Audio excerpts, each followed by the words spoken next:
دوستو، کیا آپ جانتے ہیں کہ سر سید احمد خان کے ویژن کی وجہ سے علی گڑھ مسلم یونیورسٹی کی تعمیر ہوتے ہی 500% انکریز ہو گیا تھا مسلمانوں کی تعلیم میں۔ وہ اپنے آپ کو انرول کرانا شروع کر دیے اسکول اور کالجز میں 500% تک۔ سر سید احمد خان کے ایجوکیشنل ریولوشنری اپروچ کی وجہ سے صرف 50 ایئرس میں مسلم مائنورٹیز کے اندر جو لٹریسی ریٹ بڑھا وہ 2% سے 20% تک ہو گیا تھا۔ سر سید احمد خان کے علی گڑھ موومنٹ کی وجہ سے ہندوستان میں 500 سے زیادہ اسکول کالجز وغیرہ کھولے گئے، جہاں پہ مختلف بچے مختلف علاقے سے آ کے تعلیم حاصل کرتے تھے۔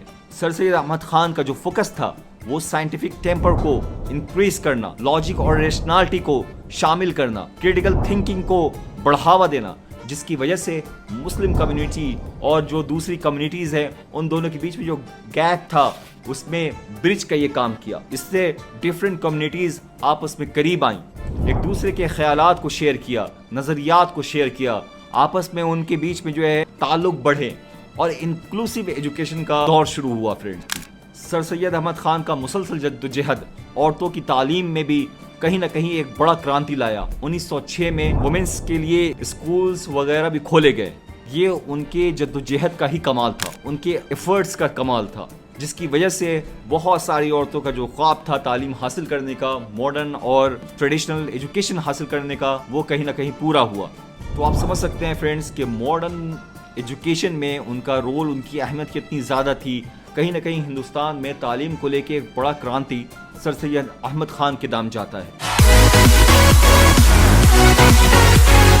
السلام علیکم friends, welcome to another blog. تو آج ہم لوگ ہندوستان کے ایک عظیم شخصیت کے اوپر نظریہ خیالات کریں گے، جو ایک بہت ہی زبردست ویژنری تھے، ایجوکیٹر تھے، ریفارمر تھے، پیٹریاٹ تھے۔ ہندوستان کی تاریخی شہر دلی میں 1817 کو ان کی پیدائش ایک نوبل مسلم فیملی میں ہوئی، جہاں پہ انہوں نے عربک، پرشین اور اردو کی تعلیم حاصل کی۔ بعد میں کمپنی میں ایک ملازم کا جاب انہیں ملا۔ 1857 کا جو کرانتی تھا، جو نیشنل اپرائزنگ تھا، جو ریوولٹ تھا، انڈیاز ریوولٹ فار انڈیپینڈنس تھا، جو India's first revolt of independence تھا، اس میں برطانیہ حکومت نے سارا کا سارا ذمہ دار مسلمانوں کو ٹھہرایا، سارا کا سارا الزام مسلمانوں کے اوپر لگایا۔ ان کا یہ سوچنا تھا کہ یہ ریولوشن صرف مسلمانوں کی وجہ سے ہوا تھا۔ حالانکہ یہ بات صحیح ہے فرینڈز کہ سرپرستی مسلمان جو امپیئر تھے بہادر شاہ ظفر وہ کر رہے تھے، لیکن یہ ہندو، مسلم اور جتنی بھی ٹرائبس اور لوگ تھے ان سب لوگ کی ایفرٹس کی وجہ سے ہوا تھا۔ بہار سے کنور سنگھ، جھانسی کی رانی لکشمی بائی، مولوی اسعد اللہ، بیگم حضرت محل وغیرہ، یہ سارے لوگ جدوجہد کیے، برطانیہ حکومت کو جڑ سے اکھاڑ پھینکنے کی بڑی کوشش کی تھا۔ آپ سب لوگ اس سے بخوبی واقف ہیں، لیکن چونکہ برطانیہ حکومت نے ان سب کو نظر انداز کر کے سارا الزام مسلمانوں کو اوپر لگا دیا تھا، اس لیے ان کا تشدد، ان کا پنشمنٹ، کلیکٹیو بھی انڈیویجول بھی، وہ زیادہ تر مسلمانوں کے اوپر ہوا۔ یہی وجہ تھا فرینڈز کہ صرف دلی میں 52,000 علماء کو شہید کر دیا گیا۔ کوئی پیڑ ایسا نہیں تھا جس میں ہمارے علماء کی جو ہے جس میں اتھر کو نہ لٹکایا گیا، ان کے پراپرٹی کو ضبط کیا گیا، ان کے ساتھ برا سلوک کیا گیا۔ لہٰذا مسلمان کے اوپر بہت ہی تشدد، بہت ہی زیادہ ظلم زیادتی ان لوگوں نے کیا۔ ان سب چیزوں کو سر سید احمد خان نے بخوبی دیکھا اور ریئلائز کیا کہ اگر اسی طریقے سے چلتا رہا تو پھر مسلمانوں کی ترقی ہونا مشکل ہے۔ وہ سر اٹھا کے چل نہیں سکتے اگر ان کے اندر علم کی تلوار نہ رہی، ان کے اندر علم کا روشنی نہ رہا، اگر ان کے ہاتھ میں قلم نہ دیا گیا، ان کو سوچنے سمجھنے کی صلاحیت اگر نہ دی گئی تو پھر یقینی یہ قوم ڈوب جائے گی۔ اور اس لیے انہوں نے جو اس کا حل ڈھونڈا وہ یہی تھا کہ آج کے مسلمانوں کو ضرورت ہے پہلے اپنے پیروں پہ کھڑے ہونے کی، سب سے پہلے خود کو تعلیم یافتہ کرنے کی۔ اگر ان کو کوئی بات کہنا ہے تو اس کا سلیقہ ان کو سیکھنا ہو، ان کو اگر اپنا نظریہ پیش کرنا ہے تو ان کے پاس اس کا انداز ہونا چاہیے۔ یعنی کہ سر سید احمد خان اس پہ ان کا پورا فوکس تھا کہ ماڈرن ایجوکیشن مسلمانوں کی اس وقت کی پرائم ذمہ داری ہے۔ اگر وہ زمانے میں ترقی کرنا چاہتے ہیں، اگر وہ ہندوستان کو دوبارہ سے عروج پہ لے کے جانا چاہتے ہیں، دوبارہ سے بلٹ اپ کرنا چاہتے ہیں، تو ضروری ہے کہ وہ اپنے تعلیم کے اوپر فوکس کریں، اپنے تربیت کے اوپر فوکس کریں، اپنے اندر سوشل چینج لائیں، زمانے کے ساتھ قدم سے قدم ملا کر چلیں۔ اس کا مطلب یہ نہ سمجھا جائے یہاں پہ کہ اس کا مطلب یہ تھا کہ وہ بالکل غیروں کے مشابہ ہو جائیں، بلکہ اس کا مطلب وہ یہ تھا کہ جو بیسٹ آف ایجوکیشن ہے اس کو وہ حاصل کرے اور اپنے سانچے میں ڈھال کے ایک بہترین خیالات زمانے کے سامنے پیش کرے، دنیا کے سامنے پیش کرے۔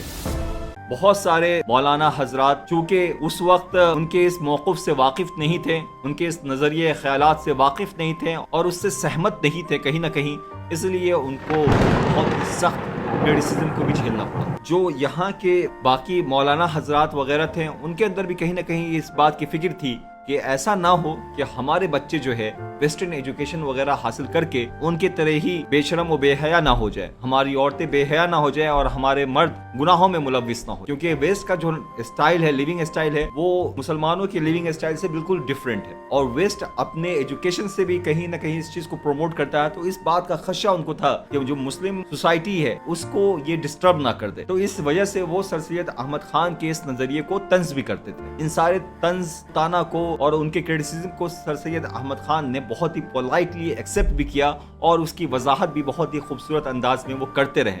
ان کا کہنا یہ تھا کہ میں ایسا مسلمان چاہتا ہوں جس کے ایک ہاتھ میں سائنس ہو، ایک ہاتھ میں قرآن ہو اور سر پہ جو ہے لا الہ الا اللہ کا تاج ہو، یعنی کہ وہ اپنے اسلام کو بھی ریپرزینٹ کرے، ایز اے ماڈرنسٹ مسلم بھی وہ ریپرزینٹ کرے۔ اس کو اس طریقے سے نہ دیکھا جائے کہ بھائی ان کو جو ہے ماڈرنٹی سے کیا مطلب یا ان کو ایجوکیشن سے کیا لینا دینا، یہ لوگ تو بس تسبیح ہلانے والے ہیں، مسجد مدرسہ کرنے والے ہیں، آج کے زمانے کے حساب سے یہ لوگ کچھ نہیں کر سکتے ہیں۔ تو اس خیالات سے وہ مختلف ایک بہترین خوبصورت خواب مائنورٹیز کے لیے، مسلمانوں کے لیے انہوں نے دیکھا اور واقعی میں وہ قابل تعریف تھا۔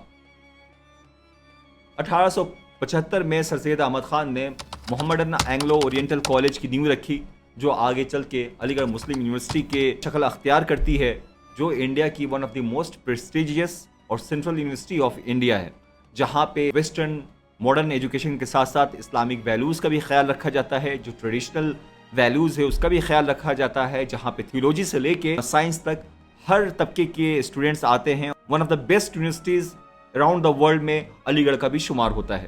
فرینڈز، کبھی آپ کو موقع ملے، اگر آپ آکسفورڈ یونیورسٹی یا کیمبرج نہیں گئے ہیں تو علی گڑھ مسلم یونیورسٹی ضرور جائیے۔ وہاں کے بلڈنگز، وہاں کے طور طریقے، وہاں کے انداز کو دیکھ کے ضرور آپ اچھا محسوس کریں گے۔ You will enjoy it. صرف اگر آپ گھومنے کے لیے جاتے ہیں تو آپ جائیں گے تو گھومنے کے لیے، لیکن انشاءاللہ آپ کو پڑھنے کا شوق بھی وہاں ضرور ڈیولپ ہو جائے گا۔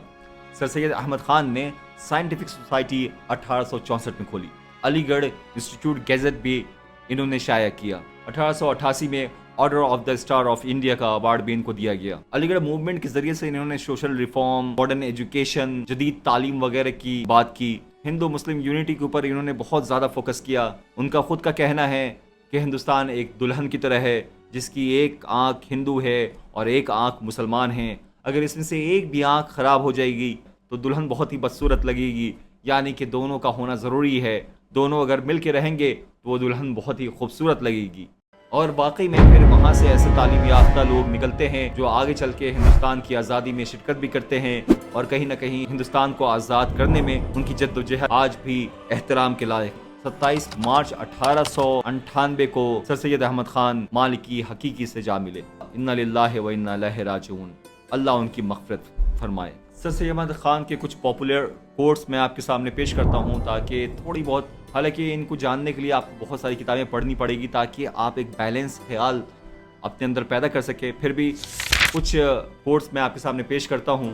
Look forward and learn from the past, but do not tied by the traditions which have lost their reason of existence. یعنی کہ فرینڈس، آپ آگے کی طرف قدم بڑھائیے اور اپنے گزرے ہوئے دور سے سبق لیجئے، لیکن ان چیزوں کو، ان نظریات کو، ان ٹریڈیشن اور ریچولز کو مت دل سے لگائیے جس کی آج کوئی اہمیت نہیں ہے، جس کی آج کوئی وقعت نہیں ہے، جو بے معنی ہے، جو بے سر پیر کا ہے، جس کے پیچھے کوئی ریزن نہیں ہے، کوئی لاجک نہیں۔ The greatest gift that one can give to others is knowledge. سب سے بڑا تحفہ جو آپ ایک دوسرے کو دے سکتے ہیں وہ تعلیم ہے۔ Education is the best weapon to change the world. اگر آپ دنیا میں تبدیلی لانا چاہتے ہیں تو اس کے لیے تعلیم سب سے بڑا ہتھیار ہے۔ جو علی فریٹرنیٹی کی بات ہے فرینڈس، تو اس کی تو بات ہی کیا ہے، وہ تو زبان میں بیان نہیں کیا جا سکتا ہے۔ جس قدر محبت علی فریٹرنیٹی کے بیچ میں ہوتی ہے اور جس قدر احترام اور تمیز و تمدن کا وہ اظہار کرتے ہیں، اس کے علاوہ اگر آپ اس فریٹرنیٹی کے باہر بھی ہیں تب بھی آپ کو علی گڑھ کے اسٹوڈنٹس کا احترام اور تمیز آپ کے دل کو ضرور چھو لے گا فرینڈس۔ تو فرینڈس بس آج کے لیے اتنا ہی، ملتے ہیں نیکسٹ ویڈیو میں نیکسٹ ٹاپک کے ساتھ. ٹل دین ٹیک کیئر، اللہ حافظ، فی امان اللہ.